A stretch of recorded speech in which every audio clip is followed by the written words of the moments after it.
Bueno, ¿qué tal? Soy el doctor Juan Barcia, de Anatomía Patológica, y vamos a ver el tema patología no tumoral de la piel. Como es un tema, digamos, complejo en cuanto a la estructura que vamos a tratar de seguir, vamos a comenzar con una definición para tratar de acotar a qué nos vamos a referir. Y dentro de esta patología no tumoral de la piel vamos a tratar aquellas enfermedades no neoplásicas y que no estén asociadas a proliferaciones celulares de tipo reactivo, ¿sí? Es decir, que no constituyan una formación tumoral o generen alguna estructuración de tipo tumoral. Entonces se van a incluir los procesos inflamatorios, sean idiopáticos, es decir, que no tengan una causa definida, o secundarios, que sí estén vinculados a alguna causa definida, los procesos infecciosos y la afectación de la piel en las enfermedades sistémicas.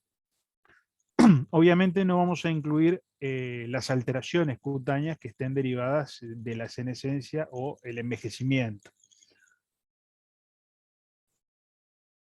¿Qué importancia tiene esta patología no tumoral de la piel para el médico general? Bueno, se considera o puede considerarse como muy importante, porque las lesiones cutáneas están dentro de los primeros 20 motivos de consulta en medicina ambulatoria o medicina de policlínica, medicina general.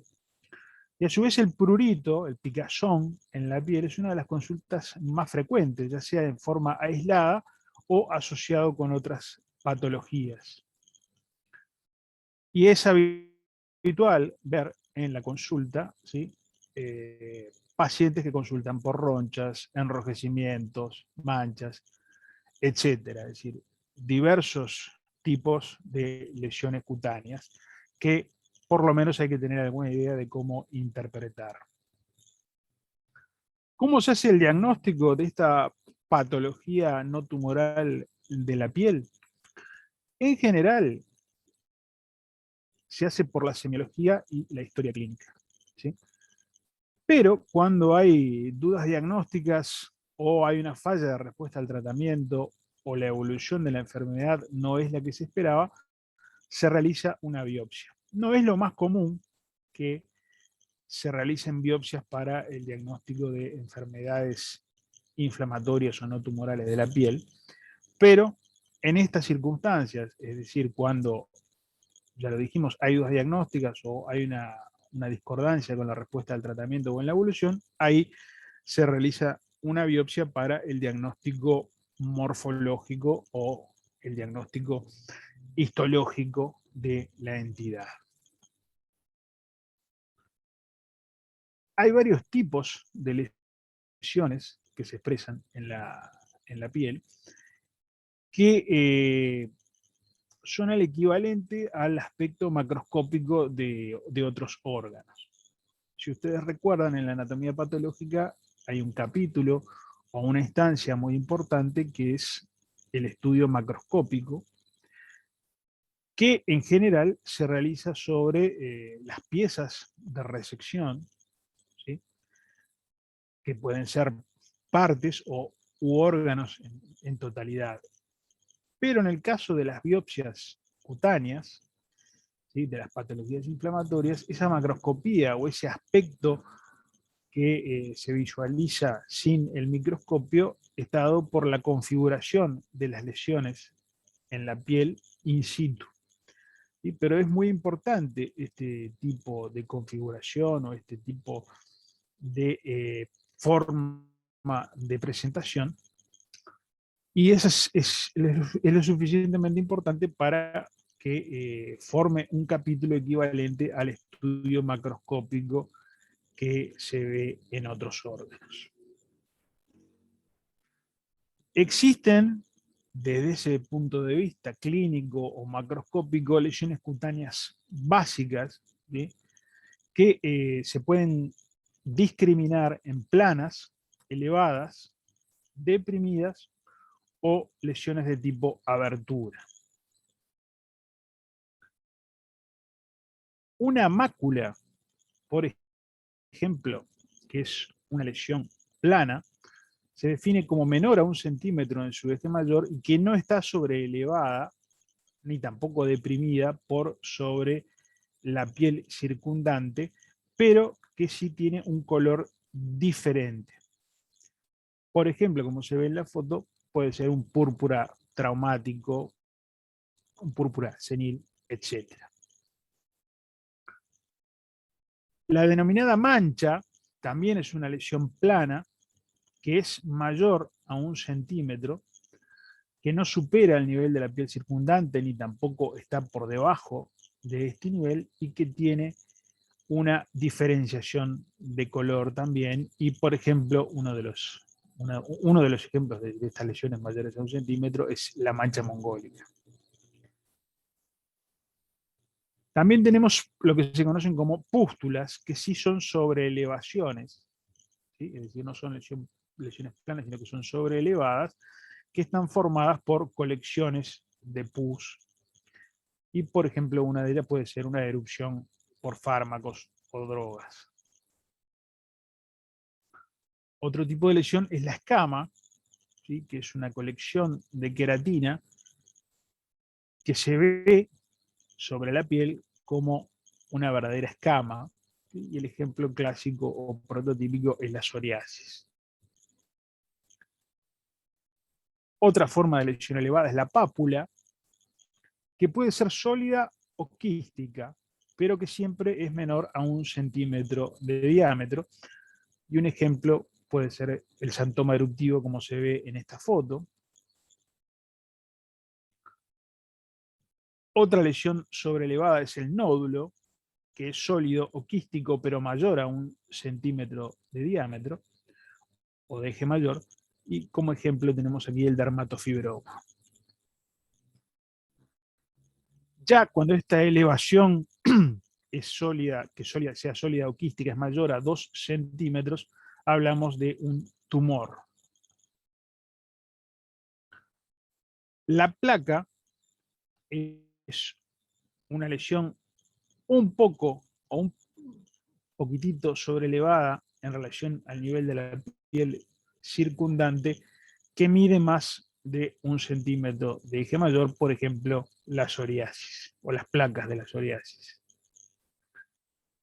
Las vesículas son elevaciones no quísticas que contienen un fluido translúcido y que su tamaño es menor a 1 centímetro de eje mayor.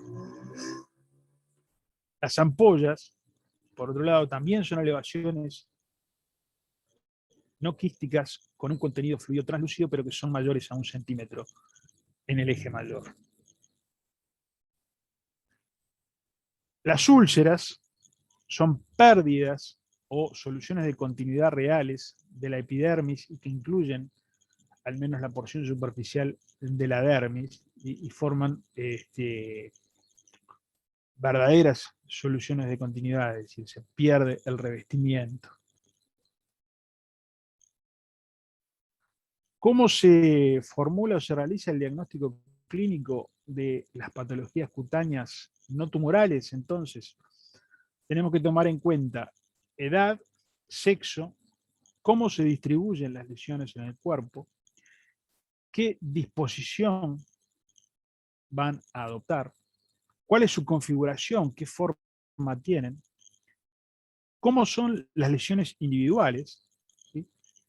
Y hay que conocer las variaciones clínicas que pueden darse luego de arribada a la impresión diagnóstica inicial.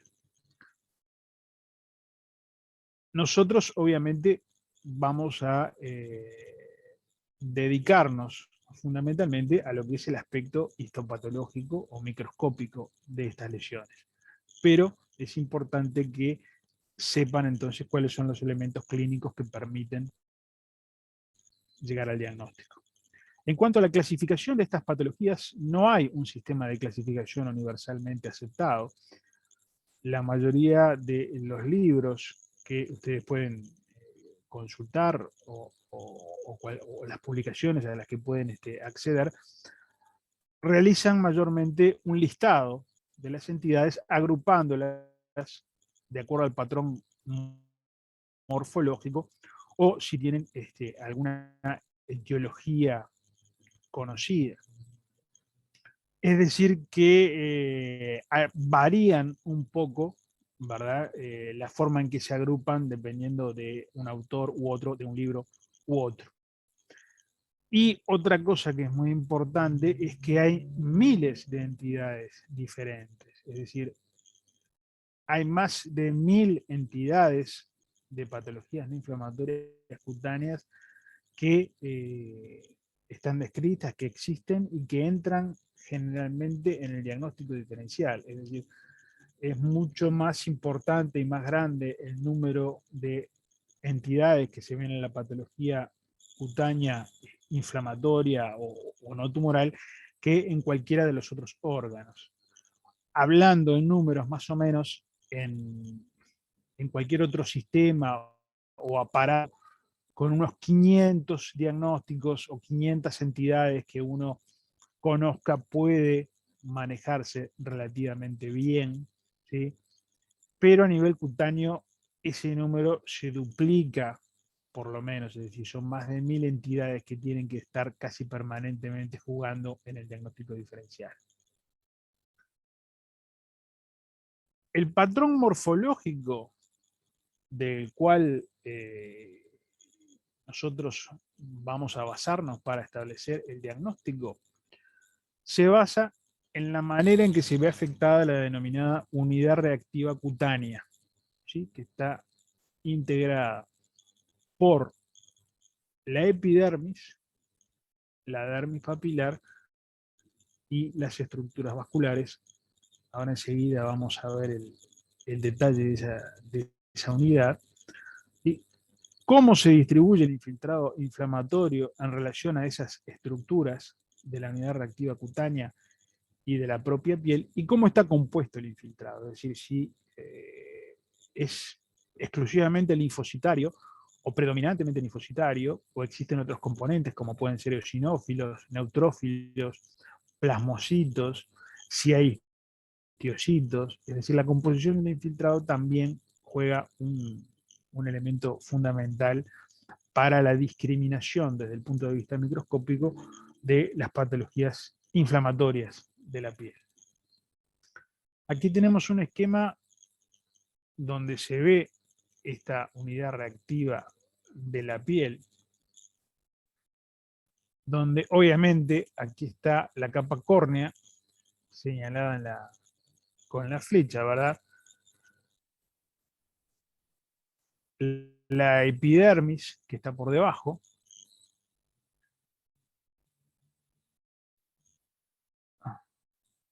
la epidermis, que está por debajo, la capa basal, ¿sí? Y la dermis papilar, ¿sí? Que se localiza entre las crestas. Aquí tenemos una cresta y otra cresta de la epidermis, y en el medio, formando como este mamelón, se encuentra la dermis papilar, cuyo límite estaría más o menos en una línea imaginaria que viniera a este nivel. ¿Sí? Y el plexo vascular, que es la estructura casi más importante para discriminar la distribución de los infiltrados, donde se va a encontrar un plexo capilar, papilar o de la dermis papilar, una red subpapilar, donde ya encontramos estructuras venulares y algunas arteriolas de pequeño calibre, un sistema de interconexión, ¿sí? Y este plexo que está aquí localizado en el sector medio, pero que generalmente es de la dermis profunda, ¿sí? Y con el que se va a interconectar con las estructuras vasculares o con los canales vasculares de la hipodermis formada por el tejido adiposo que está representado acá. Este esquema nos muestra con un detalle mayor o con un detalle más claro y más esquemático, por decirlo de alguna forma, Las estructuras vasculares, que son las fundamentales en la discriminación estructural de la unidad reactiva cutánea, ¿sí? El plexo de la dermis papilar, el plexo capilar de la dermis papilar, el plexo vascular superficial o subpapilar, las estructuras vasculares comunicantes, ¿sí? Que en general son perpendiculares al, al trayecto, al trayecto epidérmico, y el plexo profundo que está localizado o a nivel de la dermis media o en la dermis ya profunda cercana al tejido hipodérmico. ¿Cuáles son los patrones o las formas de distribución o configuración de los infiltrados inflamatorios en las patologías no tumorales o inflamatorias de la piel? Pues bien, hay 8 patrones fundamentales que son los que permiten realizar las combinaciones necesarias para el diagnóstico, que son la denominada dermatitis perivascular, la vasculitis, la dermatitis nodular y difusa, la dermatitis vesicular, la dermatitis pustulosa, la foliculitis y perifoliculitis, las dermatitis fibrosantes y las paniculitis. En este esquema vemos que la dermatitis perivascular, el infiltrado inflamatorio se va a posicionar alrededor de los vasos sanguíneos y puede localizarse tanto a nivel del plexo superficial como a nivel del plexo superficial y profundo.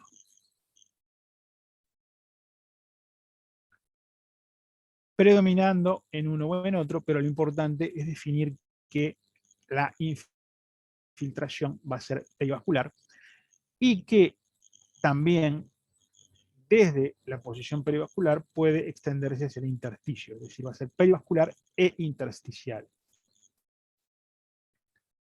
La dermatitis nodular, donde el infiltrado forma estructuras vagamente nodulares, perivasculares y en el intersticio, en el estroma dérmico. La dermatitis difusa, donde el infiltrado no sigue un ordenamiento perivascular, sino que está localizado en forma difusa en toda la dermis. La dermatitis vesicular, donde se forma una ampolla o vesícula, dependiendo del tamaño, como vimos hace unos momentos, sí que puede ser intraepidérmica o subepidérmica, son las dos variantes fundamentales. La periinfundibulitis, donde el infiltrado está localizado alrededor del infundíbulo folicular, y la perifoliculitis, donde el infiltrado se extiende en toda la extensión hasta llegar al bulbo del folículo piloso. La dermatitis fibrosante, donde hay una fibrosis, ¿sí? Que es el cuadro predominante, es decir, predomina la fibrosis por sobre la inflamación. Y las paniculitis, que afectan en forma predominante o exclusiva a la hipodermis o al tejido subcutáneo y pueden localizarse los infiltrados, tanto sea a nivel del lobulillo adiposo, este sector, o a nivel de los septos, ¿sí? O combinados, o sea, pueden predominar en un sector o en otro, o pueden verse de forma combinada. Lo que vamos a ver ahora, para tener una idea de cómo se manejan estos patrones, es ver algunos ejemplos, ¿sí? Obviamente que se seleccionaron algunos ejemplos de patologías relativamente frecuentes, ¿sí? No se puede en unos pocos minutos abarcar toda la cantidad o la enormidad de situaciones que pueden encontrarse. Así que para ver algunos ejemplos, vamos a ver una dermatitis perivascular, en este caso superficial, que no genera ninguna afectación a nivel de la epidermis, es decir, la epidermis no tiene alteraciones, es solo perivascular. El esquema de de distribución en esta lesión sería el que vemos aquí, ¿sí? Donde solamente el infiltrado se posiciona alrededor de las estructuras vasculares. E histológicamente se vería de esta forma, con infiltrados alrededor de las estructuras vasculares, fundamentalmente en el sector superficial, es decir, cercanas a la epidermis. Vemos que la epidermis no está alterada, es decir, la queratinización es normal con este aspecto en alambre de gallinero. La epidermis no está engrosada, no hay un espesamiento de la epidermis, la capa basal no sufre alteraciones, y la dermis papilar, que se ve, la flecha la está señalando, no tiene exudados o infiltraciones inflamatorias, es decir, la inflamación es esencialmente perivascular. Y aquí se ve a mayor aumento que estos manguitos o estas vainas de infiltración linfocitaria son exclusivamente, perdón, de infiltración inflamatoria son exclusivamente linfocitarios, ¿sí? Están solamente en localización perivascular y son solamente linfocitarios. Acá vemos la presentación clínica con estas confluencias de máculas, ¿sí? A nivel de la piel y que constituyen un subtipo de exantema viral. Vamos a ver otro ejemplo de una dermatitis perivascular e intersticial, que aquí está representada en el esquema, es decir, los vasos, además de localizarse en posición, los vasos no, el infiltrado inflamatorio, además de ser perivascular, está extendido al intersticio de la dermis. Aquí se ve la imagen microscópica. Nuevamente la epidermis no tiene una afectación significativa y los infiltrados inflamatorios están alrededor de los vasos, pero también se extienden, ¿verdad?, hacia el intersticio. Y si se ve a mayor aumento, si se analiza a mayor aumento, se observa que en la composición de ese infiltrado hay un número muy importante de eosinófilos, ¿sí?, con el citoplasma rosado, ¿sí?, y esos núcleos en balanza o mayoritariamente bilobulados, es decir, que además de linfocitos en el infiltrado, hay un componente prominente de eosinófilos y algunos polimorfonucleares neutrófilos también. Esta es la imagen con esas máculas eritematosas, algunas papulosas en algunos sectores, que conforma el aspecto de una urticaria. La afectación epidérmica de una dermatitis perivascular se puede manifestar como una dermatitis de interfase, por ejemplo, y un subtipo es el subtipo vacuolar. Quiere decir que a nivel de la capa basal epidérmica va a haber una alteración que está derivada del efecto citotóxico de los linfocitos, ¿sí?, y que determina que las células de la epidermis en el sector basilar sufran una degeneración que causa una vacuolización, pero que va a estar confinada al sector de la capa basal de la epidermis, ¿sí?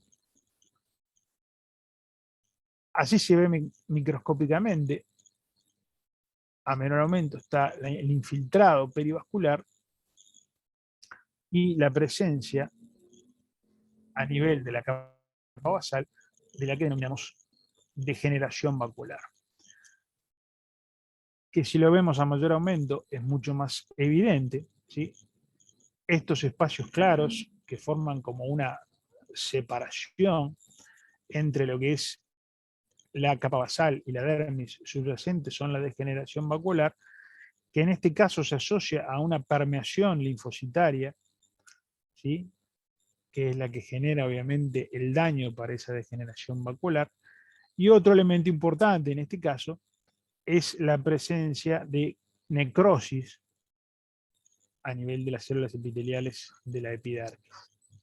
La necrosis de los queratinocitos que se ven como estas figuras hipereosinófilas, ¿sí?, que son queratinocitos necróticos. Otro elemento semiológicamente importante es la presencia de acumulación de líquido intersticial, que se denomina espongiosis. Y esta espongiosis se ve muy bien cuando los queratinocitos quedan separados por la acumulación de fluido intercelular y se visualizan los puentes intercelulares que forman estas espículas, ¿sí?, que están entre los queratinocitos. La presentación clínica en este caso es con estas pápulas algo eritematosas, y en este caso correspondía a una erupción por drogas o fármacos. Otro tipo de afectación epidérmica, también de interfase, es el denominado tipo liquenoide, donde el infiltrado se asocia tanto a una lesión vacuolar de la capa basal como a una infiltración inflamatoria que ocupa toda la dermis papilar, es decir, hay un denso infiltrado a nivel de la dermis papilar. Hay localización de linfocitos en todo ese sector. Aquí se ve histológicamente con bastante claridad esa infiltración inflamatoria que ocupa toda la dermis papilar, donde se asocian, en el caso de esta entidad, una queratinización normal, lo que se conoce como una ortoqueratosis, una hiperplasia de la capa granulosa, vean que hay un aumento del número de capas de la granulosa, y se observa en el sector de la capa basal también degeneración vacuolar y este infiltrado que ocupa toda la dermis papilar, que es lo que se conoce como infiltrado liquenoide o en banda. También encontramos algún queratinocito necrótico, como en el caso anterior, y la presentación clínica son estas pápulas, ¿sí?, hiperqueratóxicas, que constituyen lo que se denomina la entidad líquen plano. Las dermatitis espongióticas, ya vimos lo que era la espongiosis anteriormente. Cuando solo presenta espongiosis, ¿sí?, hay una dermatitis perivascular asociada a espongiosis a nivel epidérmico.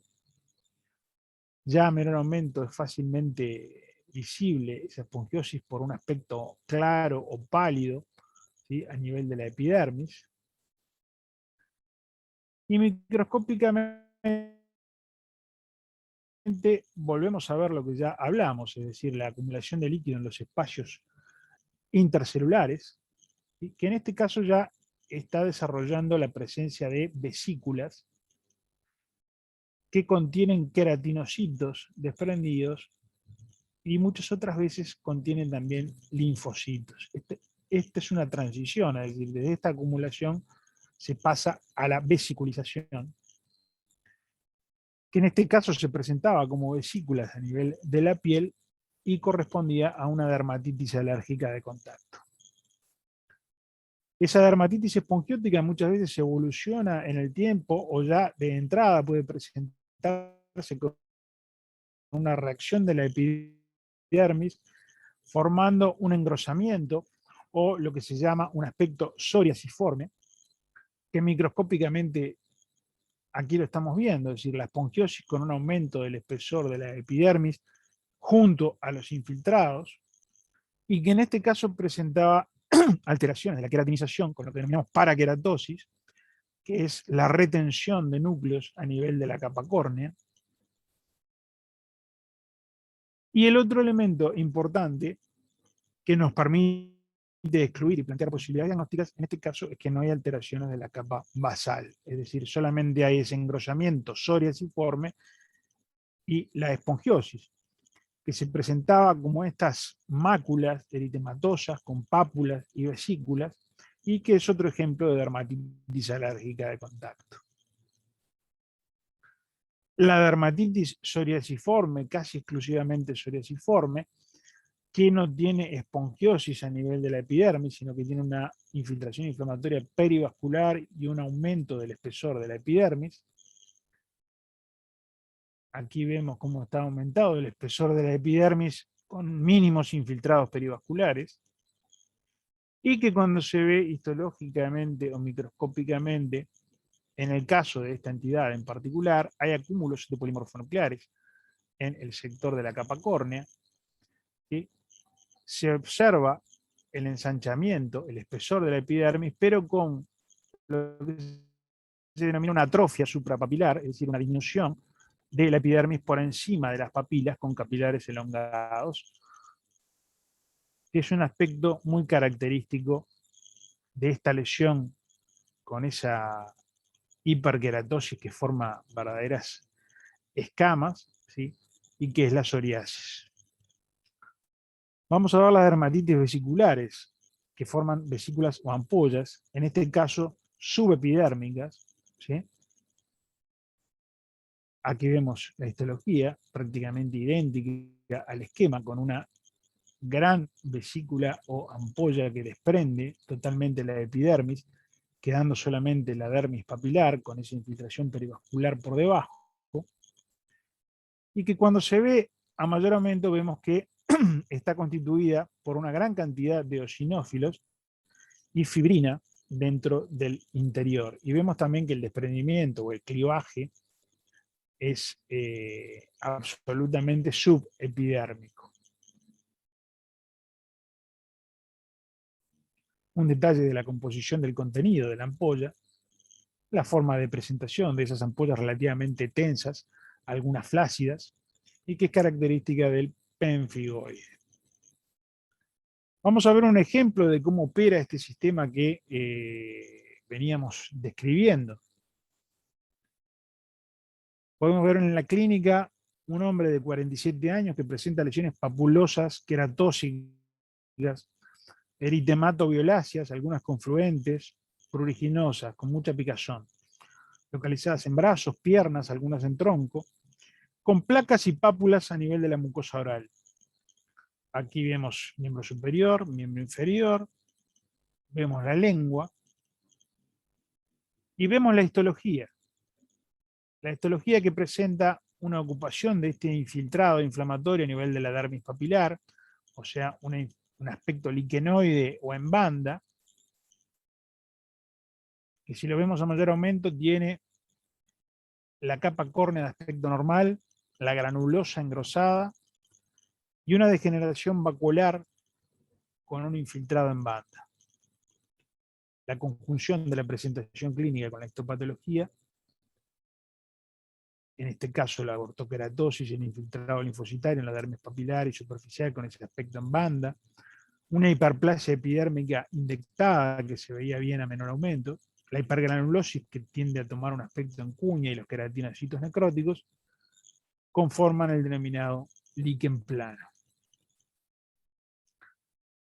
Bien, esta es la última imagen. Hemos dejado de lado en esta clase, en este video, todas las patologías cutáneas de causa infecciosa, y no tratamos tampoco las lesiones de la hipodermis.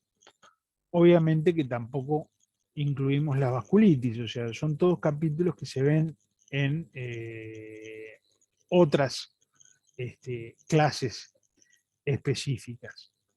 Y como ya les dijimos, tampoco pudimos tratar todas las patologías inflamatorias de la piel.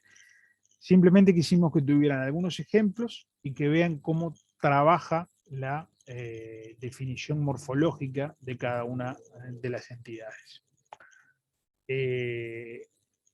Espero que sea útil este video, que tengan la posibilidad de verlo en detalle y repetirlo. Y por favor, el capítulo que se encuentra en el Robbins, o en la patología, en el libro de patología de Robbins, es fundamental para profundizar y ampliar el conocimiento o incluso evacuar dudas que les puedan haber quedado de esta clase. Así que les digo muchas gracias por haberme escuchado.